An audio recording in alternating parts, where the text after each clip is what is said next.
नमस्ते इंडिया, एक बार फिर से स्वागत है आप सभी का भारत दस्तक के ऊपर।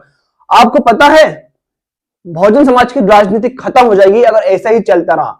अभी हमने महाराष्ट्र, हरियाणा और दिल्ली का हाल देखा कि आसपा यानी कि आजाद समाज पार्टी और बसपा का क्या हाल हुआ है। अभी आपको बता दूं, एक आंकड़ा दूंगा तो आप भी हैरान हो जाओगे कि दिल्ली में जहां पर वाल्मीकि समाज के इतने लोग यानी कि दलित समाज की इतनी ज्यादा जनसंख्या है, बहुजन राजनीति के कई ऐसे दिग्गज लोग वहां पर रहते हैं, बुद्धिजीवी लोग, दिल्ली को बहुजन मीडिया का हब भी माना जाता है। वहां पर बहुजन समाज की पार्टियों का इतना बुरा क्या बोलते हैं वो रहा है परफॉर्मेंस, जिसे आप सुनोगे तो हैरान हो जाओगे। अभिषेक जाटव जो पिछले 1-1.5 साल से एक यात्रा निकाल रहे हैं कि चंद्रशेखर जी जो कि युवा जोश है, नगीना के सांसद है वो, और मायावती जी जो कि यूपी के बड़े सूबे की 4 बार मुख्यमंत्री रह चुकी है, वो एक साथ आए तब ये बहुजन समाज की राजनीति बच पाएगी। अगर अलग अलग लड़ेंगे, अपने ईगो में रहेंगे तो बिखराव होगा और यही हाल होगा। उन्होंने अपने ट्विटर के ऊपर कुछ लिखा है। उनका कहना है दिल्ली में कुल वोट पड़े 94 लाख 94 लाख वोट पड़े हैं दिल्ली में ईवीएम के ऊपर, जिसमें बीएसपी 68 सीटों पर चुनाव लड़ी है और उसे कुल वोट मिले हैं 54,500, यानी कि पूरी 68 सीटों में बीएसपी को केवल और केवल 54,500 वोट मिले हैं, 55,000 तक वोट।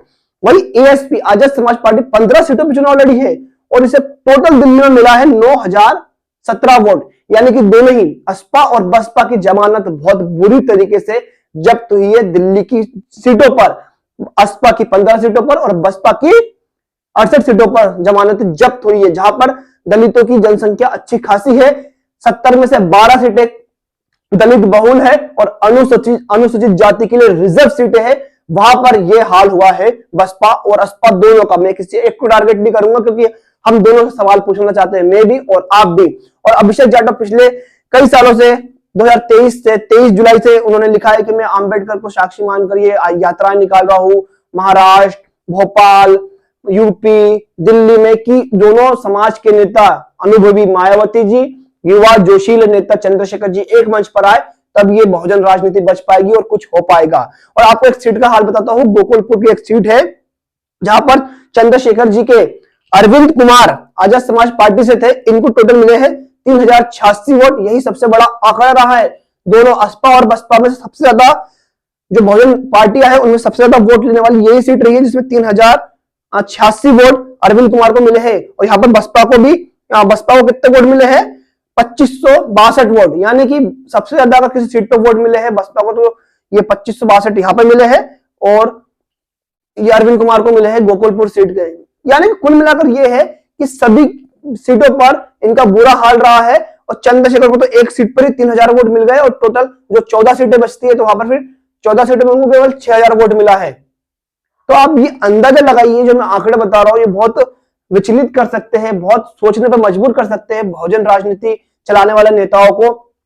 चंद्रशेखर और मायावती की बात नहीं हो रही, बात यहाँ पर प्रकाश आंबेडकर जी की भी हो रही है और बात यहाँ पर उन बहुजन राजनीति के नेताओं की भी होती है जो बहुजन समाज का वोट लेना चाहते हैं, चाहे अखिलेश यादव हो चाहे ओबीसी हो। ये सब जब तक एक मंच पर नहीं आते हैं, एक मिलजुल कर कोई अच्छा इंडिया लेवल का गठबंधन नहीं बनाते हैं, तो ये दलित, मुस्लिम और आदिवासी पिछड़ों का वोट है ऐसे ही बढ़ते रहेगा और भाजपा बहुत ही आसानी से अपनी सरकारें इस देश में कई प्रदेशों में बनाती रहेगी मिलजुल कर या फिर अकेले अपने दम पर, जो उसने 27 साल बाद दिल्ली में करके दिखाया है। तो दोस्तों पूरी सोशल मीडिया पे यही चर्चा चल रही है कि मायावती, चंद्रशेखर और जितने भी बहुजन समाज की पार्टी है जो संविधान बचाना चाहती है, बाबा साहब, पेरियर साहब, फुले साहब और ललई सिंह की, या फिर ऐसे जो लोग जो समानता की विचारधारा रखते थे उनकी राजनीति को मानती है, उनकी विचारधारा को मानती है, उनको एक मंच पर आना चाहिए, तभी ये बहुजनों की राजनीति बढ़ पाएगी, दलित पिछड़ों की राजनीति बच पाएगी।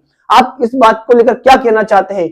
आपको भी ऐसा लगता है कि मायावती और चंद्रशेखर को एक मंच पर आना चाहिए या नहीं आना चाहिए? आपकी राय क्या है नीचे कमेंट करें, वीडियो को लाइक करें, शेयर करें और चैनल को सब्सक्राइब करना कतई भी ना भूलें, क्योंकि हम दिखाते हैं केवल सच, वो भी आपके घर तक।